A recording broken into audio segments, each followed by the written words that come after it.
Tank Davis, Lamont Roach. I think we need to start with that one. Yeah. What transpired in that fight was astounding because you have to remember Tank Davis was a 16-1 favorite going into this fight. Lamont Roach, while a WBA champion, was moving up from 130 pounds, and no one thought he had a chance. And the general demeanor of Tank Davis going into this fight was like, hey, man, I'm kind of done with this. I got 3 fights left. I'm going to be done by the end of 2025. I don't really like this sport anymore. Kids, don't do this. Go into soccer. This ain't for you. And it just was sort of like he was apathetic. Before the fight, he talked about, I'll call someone out and this, that, and the other. Like, it all kind of felt like an afterthought. And then the fight happens. And truth be told, like, the fight wasn't the best fight of all time. It was fine. It wasn't your vintage Tank Davis fight. There wasn't a knockout. There wasn't a knockdown scored by him. It was just sort of fine. If that was your first time watching Tank, you're probably like, okay, yeah, sort of, I get it. But it kind of speaks to his demeanor going into the fight. Like it just felt a little bit underwhelming. And then we get to the 9th round, and then it's complete madness because in the 9th round, you probably have heard by now, the fight is moving along, and it is important to note that Lamont Roach lands a jab or two, and where we want to start the clock is up to debate. But he certainly lands a punch, and then seconds after that punch lands, that jab lands, all of a sudden Tank Davis takes a knee. He quickly takes a knee, and there it is right there. 9th round, 217. He is taking a knee, and he's looking to his corner. And he also, ever so briefly, it appears as though he's almost trying to call time. Let me tell you, in case you don't know, in boxing, you take a knee, that's considered a knockdown. You cannot call time. And you know what you also can't do? You also can't go to your corner mid-round and ask them to wipe your face. Ask them to do anything. You can't get a swig of water. You can't do this. You cannot do that. But that all happened. And so the referee for this fight is a legendary referee. Steve Willis, you have probably seen him in GIFs. He's got that kind of like big-eyed look. You've definitely seen him. He's a veteran of the fight game. I'm not exactly sure what happened. I'm not suggesting he was in on it. But like there was certainly a fumbling in this particular case because he very briefly starts to count when the knee hits the canvas. Then when Tank goes to the corner and gets his face wiped off, he's like, what's going on? We can't show it because it's PBC, but by now you've probably seen it all over social media. And then he stops counting and the fight resumes. That should have been a 10-8 round for Lamont Roach. Or if you scored that a 10-9, then it's a 9-9. Point being, the fight ends in a majority draw. If you look at the scorecards, there they are. You got a 114-114.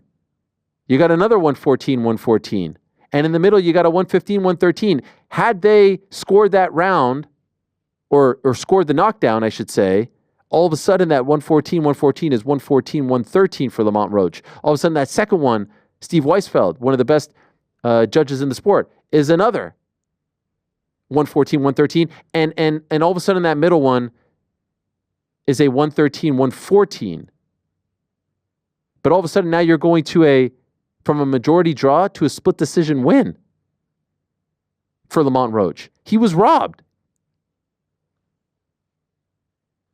The knee hitting the canvas should be a knockdown.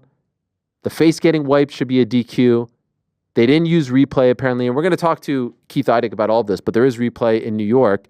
And a fight that was kind of viewed as an afterthought would now be a gigantic rematch and one of the biggest upsets of the past, 10, 15 years, 16-1 is gigantic. A very bizarre thing. Now, afterwards, Tank Davis says that he had grease in his eyes. And you know what's crazy about this? This is almost exactly a year to the day where Amanda Serrano couldn't fight in Puerto Rico. I remember I was there because she said that the product that they put in her hair went into her eye and she couldn't see. Now, all this happened before she couldn't even make the walk.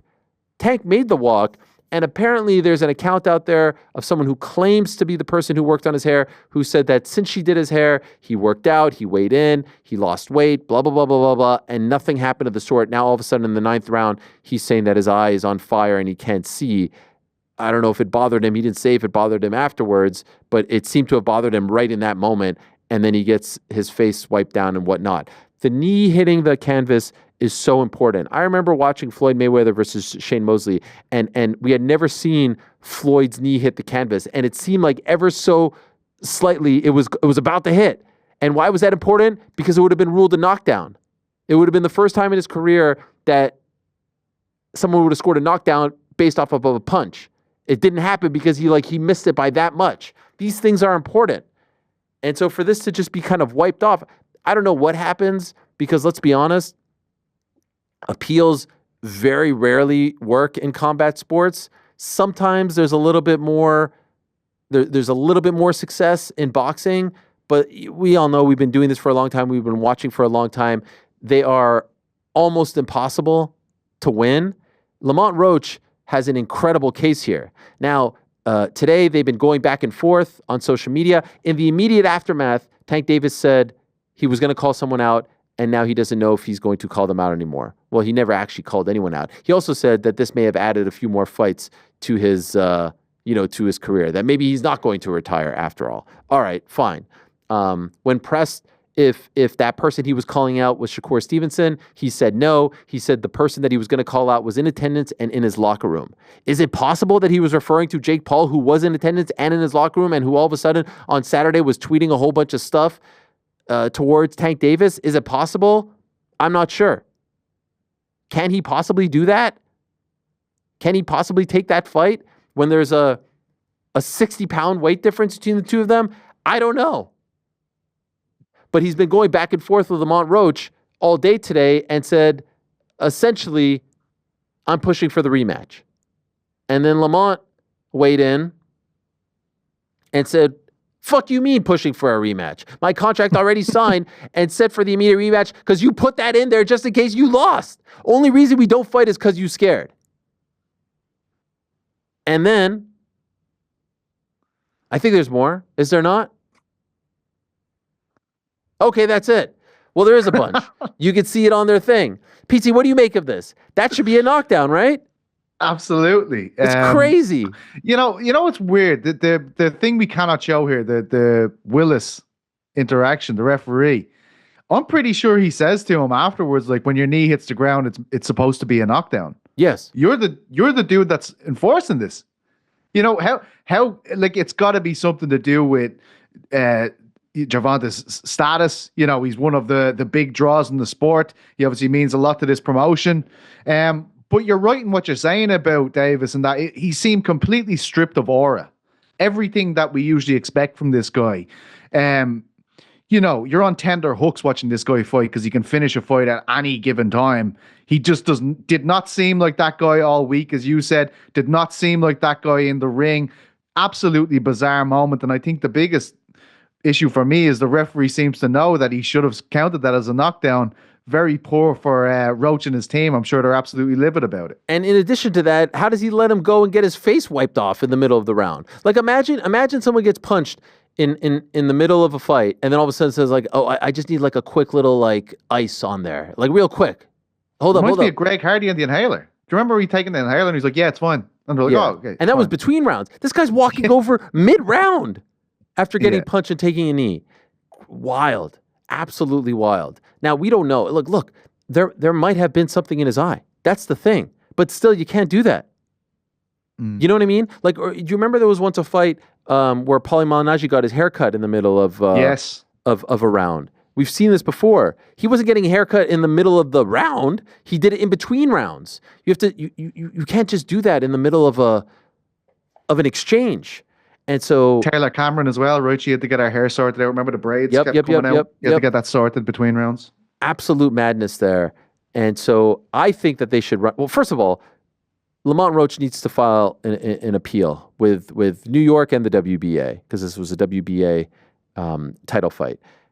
I don't know what's going to come of that. Who the hell knows with these things? It seems like there's no real rhyme or reason. But if there ever was a case for an appeal, he's got it. He 100% has it.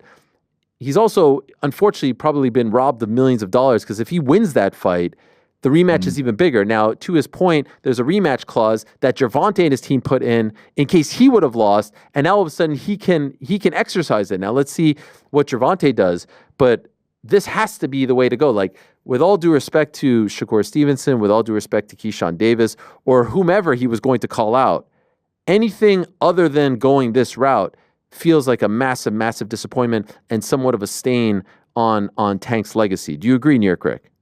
Yeah, this is the right way to proceed from here. Agree with everything that's already been said.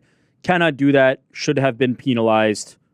The perfect way to settle it is for them to run it back, and it seems like both parties are interested in that. I'm interested in that.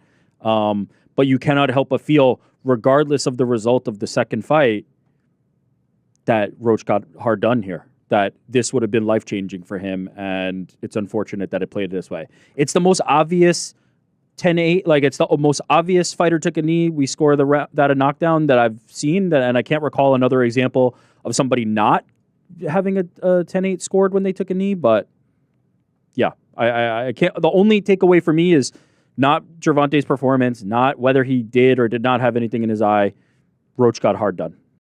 Thanks for watching this video. Before you go, if you haven't already, hit that subscribe button for us. Also, give us a thumbs up, leave a nice comment. These things go a long way. And while you're here, do check out the rest of the channel. We've got live shows and full interviews, clips, and a whole lot more. We're doing big things here, and we appreciate your support very much.